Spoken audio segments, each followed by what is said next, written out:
Yeah, let me see if I go back to that little timeline thing I made. Yeah, so I would say, like, basically here, while I did all of these things, you're also, like, what's not on here is coffee meeting, coffee meeting, coffee meeting, coffee meeting, like email that no one wrote back to, email that no one wrote back to. You know, like, there's a bunch of investor BD happening at the same time. We closed our round. We ended up raising 2.5 in January, end of January, but most of it didn't come into like the very, as fundraising, as what happens with fundraising, it's really hard to get kind of the first tranche, but then once everybody starts to come in, it's really kind of quite easy to get almost oversubscribed. So that same thing happened to us. We were trying to get up to $1 million, so I was working on that this whole time, and then once we got there in around December, January, the round grew at the last second to like 2.5. So that being said, I think some of the big things we did well was from this beginning, I started like basically you kind of want to collect as many VC email addresses / meet as many as you can. You want to go like breadth at the beginning and just start getting a directory of like 20 to 30 people that you think are going to be potentially a good fit, and that's a whole nother kind of calculus of like which VCs to pitch, which probably we don't really have the scope to cover now unless we do it at the end. But so anyway, once you kind of decide your target list of VCs, I would say, you meet them all right away, and then what you're doing is this whole time you're storytelling, right? You're telling them about all the things you've been doing, all the metrics you're gonna hit in August. Then when you hit them in August, you tell them you hit them in August, what you're gonna do in September. You hit it in September, you do it. I mean, it's work, right? They saw like 6 to 7 months of progress, of hustling, of hitting the goals that we set out to, and hitting aggressive goals.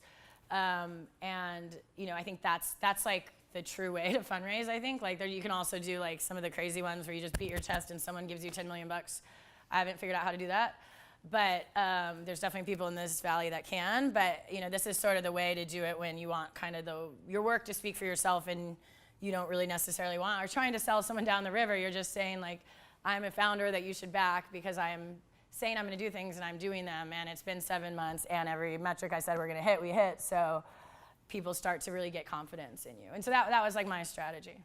What are some of the challenges that you faced before launching the app and right after 3 months? Before launching the app, I think it's all tech, right? Like mobile app development is actually quite costly and difficult. So we had a pretty novice developer, so there's a lot of unforeseen just like tech challenges that we didn't account for, which is, I'm really happy we ended up oversubscribing our round because that money goes straight into that. So I'd say just sort of like double, you always expect like 2 to 3x the time it takes for any technical project.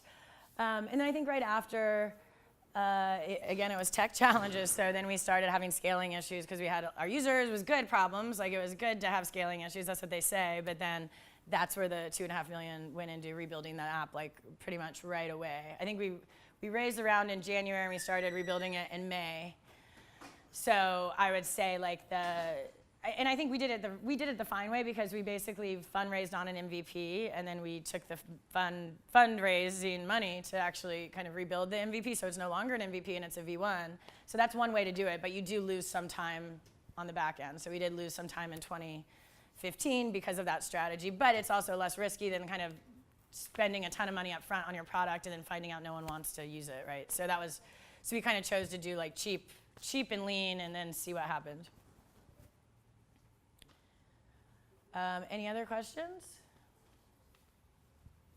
I'm trying to think if there was any other appendix slides.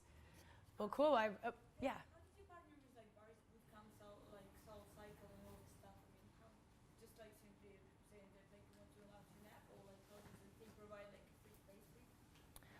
Yeah, so I mean, most of the time when you're doing local marketing is quite different than like online or national. So, most of these brick and mortar places have regional marketing arms. They're almost sitting, if they're not sitting in the office, there's like a headquarters in SF that everybody works at. So it's actually quite local. So it's actually a benefit for if you are doing local or regional launches, because you don't have to go to the headquarters of SoulCycle and ask them for approval.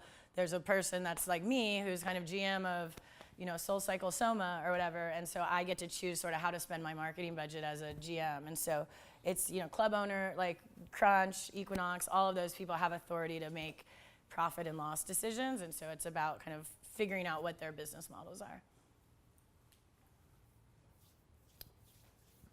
How many people Yeah. did you have on your team during these first couple months that were helping? One, I was full-time, and the guy I had was a contractor, so. Okay, so just 2. Yeah, and I had friends help out, and I had a lot of, I leaned on my friends a lot, so I had a lot of like fake league workers Yeah. that I was like, I'll pay you later when we have money, so I owe them now, but yeah, I kept it really lean. I think hiring, I'm like a big proponent of not hiring until like you literally are like up to your ears in work and you can't sleep, and then you hire, because I think you need to know kind of what the job is, how it works, how to do it well, and then hiring is sort of the like reward for that.